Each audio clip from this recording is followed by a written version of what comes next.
Hello friends, आज हम सीखेंगे कि सेट क्या है, सेट को किस तरीके से लिखा जाता है और सेट के जो टाइप्स कितने हैं और वो कौन कौन से हैं और order of operation of set यानी कि यूनियन, इंटरसेक्शन एंड डिफरेंस जो है वो सेट के किस तरीके से मालूम किए जाते हैं वो आज हम मालूम करना सीखेंगे। तो सबसे पहले हम मालूम करेंगे सेट जो है क्या है। तो सेट की डेफिनेशन है, set is a collection of well defined distinct object. तो डिस्टिंक्ट ऑब्जेक्ट का मतलब है कि एलिमेंट जो सेम ना हो, मुख्तलिफ हो। जैसे कि यहाँ सेट ए है, इसमें एलिमेंट है 1 3 2 5। तो इसमें एलिमेंट जो सेम नहीं है, अलग अलग है यानी कि डिस्टिंक्ट है। अगर कोई हम सेट लिखते हैं जैसे कि सेट ए दूसरा लिखते हैं, सेट ए में हम एलिमेंट लिख लेंगे 1 2 2 और 3। तो इसमें हम देखेंगे कि 2 जो है 2 टाइम्स आ गया, तो ये डिस्टिंक्ट नहीं है। एलिमेंट अगर सेम आ जाएंगे तो उसको कहेंगे कि ये सेट नहीं है, सेट में एलिमेंट जो मुख्तलिफ होने चाहिए। उसके बाद है वेल डिफाइंड। वेल डिफाइंड का मतलब है कि हमें मालूम होना चाहिए कि वो कौन सी चीज़ है और कौन से नंबर है। जैसे कि हम नेचुरल नंबर लिखते हैं तो हमें पता होता है कि नेचुरल नंबर है तो वो सेट हो गया, या ये इसमें हमें पता है कि 4 एलिमेंट आ गए तो ये सेट है। अब कोई सेट आ जाए जैसे कि हम लिखेंगे कि सेट ऑफ स्टार्स, मतलब के स्टार्स का जो सेट, तो हमें पता नहीं है कि स्टार्स कितने हैं, इधर है, तो वो सेट नहीं होगा। या जैसे कोई और सेट लिखते हैं जैसे कि हम लिखते हैं कि set of intelligent students in my class. तो हमें पता नहीं है कि कौन सा स्टूडेंट जो इंटेलिजेंट है, कोई किसी सब्जेक्ट में इंटेलिजेंट होगा, कोई किसी में होगा, तो हमें पता नहीं होता। तो ये सेट भी जो है हम कहेंगे कि ये जो है सेट नहीं है। सेट में एलिमेंट जो वेल डिफाइंड हो और डिस्टिंक्ट हो तो उसे हम क्या कहेंगे कि ये सेट है। और सेट को हम कैपिटल लेटर से जाहिर करते हैं, ये सेट है। किसी भी सेट को हम लिखेंगे तो उसको कैपिटल लेटर से जाहिर करेंगे, फिर ए से या बी से या एक्स वाई जेड पर कैपिटल लेटर में जो है हम लिखेंगे। और सेट के एलिमेंट जो अंदर होते हैं वो अगर कोई नाम है, नंबर है, तो वो हम नाम नंबर लिखेंगे। बाकी अगर एबीसी में या अल्फ़ाबेट में लिखते हैं तो हम क्या करेंगे कि स्मॉल लेटर्स में लिखेंगे। इनको हम कहेंगे कि ये जो है सेट के एलिमेंट्स है। और सेट को हमेशा करली ब्रैकेट यानी कि मिडिल ब्रैकेट में लिखा जाता है। जब भी हम सेट के एलिमेंट लिखेंगे तो वो क्या हम किधर लिखेंगे, मिडिल ब्रैकेट में लिखेंगे। मिडिल ब्रैकेट में कामा से अलग करके उसके एलिमेंट लिखेंगे। उसके बाद आ जाता है टाइप्स ऑफ सेट। तो सेट के जो है बहुत सारे टाइप हैं, लेकिन अहम जो ये हैं, तो पहला है एम्प्टी सेट। एम्प्टी सेट का मतलब है कि एम्प्टी मतलब कि खाली। तो जो सेट हो उसमें कोई भी एलिमेंट ना हो तो हम कहेंगे कि ये एम्प्टी सेट है। यानी कि हम कोई सेट लिखते हैं जैसे कि ऐसे लिख लेते हैं, तो ये क्या है, एम्प्टी सेट है, इसमें कोई भी एलिमेंट नहीं है। या हम सेट बी लिखेंगे, set B is equal to 5। तो 5 का भी मतलब है कि खाली सेट, इसको हम पढ़ेंगे 5। तो 5 मतलब कि एम्प्टी सेट। तो वो सेट जिसमें कोई भी एलिमेंट ना हो तो हम उसको कहेंगे कि ये एम्प्टी सेट है। अगर कोई हम लिख लेते हैं सेट लिखेंगे और उसमें जीरो जो है जीरो रखेंगे तो इसको हम एम्प्टी सेट नहीं कहेंगे, क्योंकि इसमें भी जीरो जो है एलिमेंट है। उसके बाद आ जाता है सिंगलटन सेट। सिंगलटन सेट का मतलब है कि वो सेट जिसमें सिर्फ एक एलिमेंट हो। कोई भी हम सेट लिखेंगे उसमें अगर एक एलिमेंट होगा तो हम उसको कहेंगे कि ये सिंगलटन सेट है। जैसे कि 1 लिखेंगे या कोई दूसरा नंबर, या ए लिख लेते हैं या 0 लिख लेते हैं। तो कोई भी सेट हो जिसमें एक एलिमेंट हो तो उसको हम कहेंगे कि ये सिंगलटन सेट है। उसके बाद आ जाता है फाइनाइट सेट। तो फाइनाइट सेट का मतलब है कि वो सेट जिसके एलिमेंट हम गिन सकते हैं। जैसे कि हम सेट लिखेंगे कि 1 2, तो इनके जो एलिमेंट से हम गिन सकते हैं तो ये क्या होगा, फाइनाइट सेट होगा। या कोई और हम लिखते हैं सेट ए या बी या सी, तो ये सेट भी क्या होगा, फाइनाइट सेट होगा। या दूसरा कोई हम सेट लिखते हैं जैसे कि यहाँ लिखेंगे हम 1 2 फिर डॉट डॉट डॉट लिखेंगे और उसके बाद 10 लिखेंगे, तो इसका भी मतलब है कि 1 से लेकर 10 तक एलिमेंट। तो ये सेट भी जो है फाइनाइट सेट है।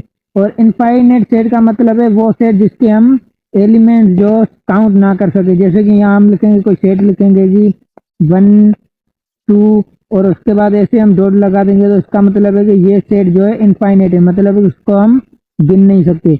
या कोई और हम सेट लिखते हैं जैसे कि हम यहाँ लिखेंगे 2 4 6 और उसके बाद हम डॉट डॉट लगा देंगे, तो इसका मतलब है कि ये सेट जो है इनफाइनाइट हो।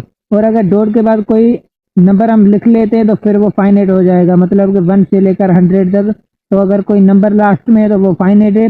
बाकी सिर्फ अगर डॉट डॉट डॉट है तो वो क्या कहेंगे कि इसके नंबर जो है अनलिमिटेड है, हम उनको काउंट नहीं कर सकते।